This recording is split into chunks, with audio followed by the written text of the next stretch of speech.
Chinese Mafia. The modern triads trace back to secret resistance groups fighting the Qing dynasty in the early 1800s. These weren't just criminal outfits, they started as underground brotherhoods with political goals.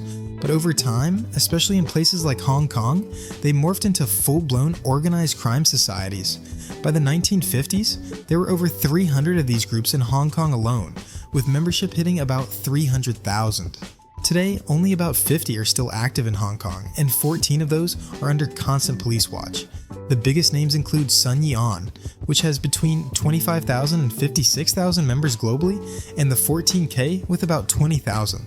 The Lewin Group has over 8,000. Triads use a unique ranking system. Their boss is called the 489 or Dragonhead. Then there's the Incense Master, the Red Pole Enforcer, the Straw Hat Liaison, and the regular members, who are called 49s. They've run rackets from extortion and loan sharking to smuggling, counterfeiting, and global trafficking. They're especially known for their role in human smuggling networks, pulling in billions each year. Some groups even have ties to political fronts, giving them both criminal and strategic reach. Despite constant police crackdowns, they've remained a global force thanks to their flexible structure and symbolic culture. Albanian Mafia. They exploded onto the scene in the early 1990s, right after communism collapsed in Albania. The state was in chaos, and that vacuum gave rise to a wave of criminal clans that quickly spread through Europe and beyond. They're not your typical rigid mafia. They operate with a hybrid model built on family loyalty and ultra-flexible cells, usually just 3 or 4 people. It's clan-based, but streamlined for modern criminal efficiency. They've got a strong presence across Europe, from Italy and Belgium to the UK and Netherlands, even reaching South America and parts of Asia. Their number one specialty is cocaine. About 94% of their groups focus on it, which is way more than German or Turkish outfits. They partner with groups like the Ndrangheta to dominate ports like Rotterdam and Antwerp, and they run a huge share of the UK cocaine market. Back in the 1990s, they controlled nearly 40% of Europe's heroin, and Albania itself was once the top cannabis producer before the big Lazaret raid in 2014 wiped out 91,000 plants. They've also pulled billions from smuggling migrants into the European Union and launder it all through real estate and tourism in places like Tirana. Some even control public contracts. Their secret weapon? Deep corruption, bribing cops, hiring ex-officers, and even helping elect politicians. Turkish Mafia.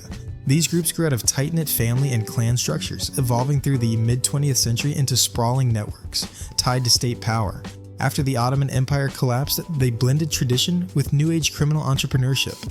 At the top sits a baba, or boss, but today's Turkish syndicates run on flexible cells, not strict hierarchies. The big twist? Their links to state and military figures. The Soylemez gang included cops and soldiers. In 1996, police raided them and found explosives and military hardware. That same year, the Social crash exposed direct cooperation between mafia bosses, paramilitaries, and state intelligence, all working covertly under the radar. These groups dominate heroin pipelines, pushing up to 75% of Europe's supply. They've also jumped into cocaine via Latin America. From guns and counterfeit cigarettes to stolen artifacts, they smuggle anything valuable across Turkey's borders. Some cells even run human smuggling routes for migrants heading into Greece and beyond. They launder their cash through companies in Turkey and northern Cyprus, making it look squeaky clean. More than 600 groups were dismantled in the past year alone.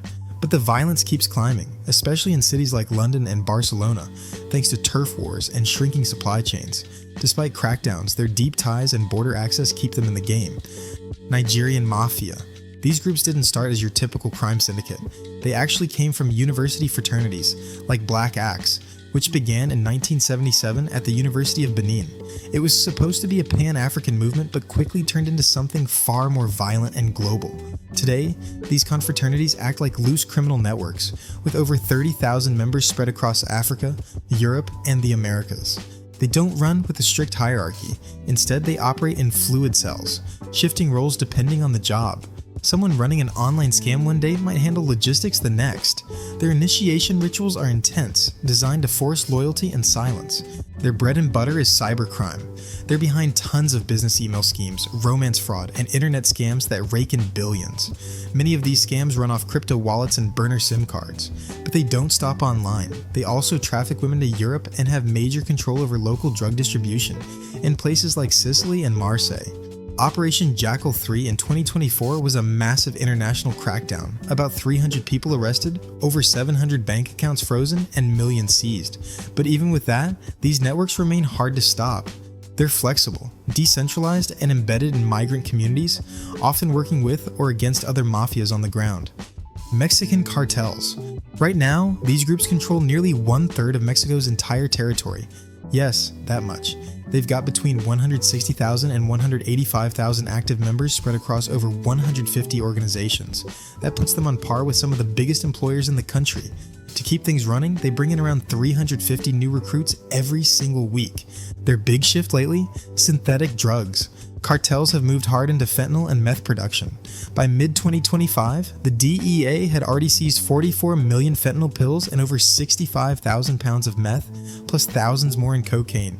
The Sinaloa cartel still runs like a loose franchise, split between El Mayo's crew and the Chapitos, El Chapo's sons. They're more into bribes than shootouts. Meanwhile, the CJNG is ultra aggressive. They've used drones, rocket launchers, and even staged violent training rituals. They're led by El Mencho, one of the world's most wanted.